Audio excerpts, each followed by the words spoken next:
it wasn't like, oh my gosh, you're on Facebook. There was no recognition of that then. It wasn't seen as the weapon that it is now. So we were still using blogs, the phones, I know, archaic, and emails to get a lot of our messaging out. Here's what I find interesting about today that I feel like business owners neglect. The blogosphere is the most powerful place as far as getting your press out there, getting your name out there, getting your articles out there. The blogs are the place to go, and here's why. When you've got friends on Facebook or connections on Twitter or whatever, chances are they know about you. They've heard of you, or they know you exist, or they're fans of yours already. If you're trying to grow your business, you want to reach out to the people that haven't heard of you yet.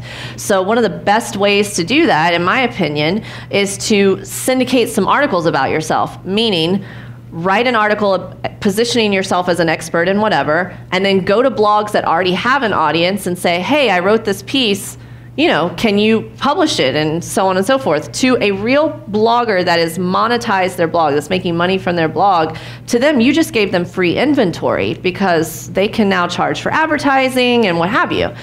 Well, in politics, it works similarly, where you have articles that we would syndicate and what have you. This was before I became officially on Huffington.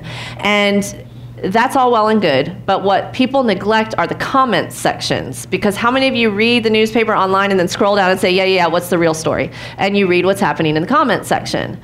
And our campaign, I believe my team had around 3,000 people, and we would say, okay, this article hit, you know, Frank Rich just wrote this. I want you to get on there and I want you to say this. And you would see a flood of comments that came from that person that were not the same thing over and over again. That's like, I believe that his healthcare plan is good and here's why. Or I believe that people aren't giving him a chance on this and here's why. And it would steer a debate.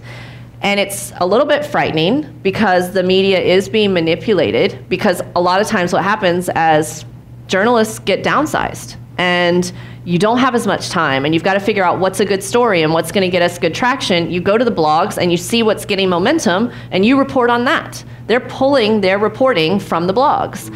So if you can get that traction on there, then they will report on you on the real news.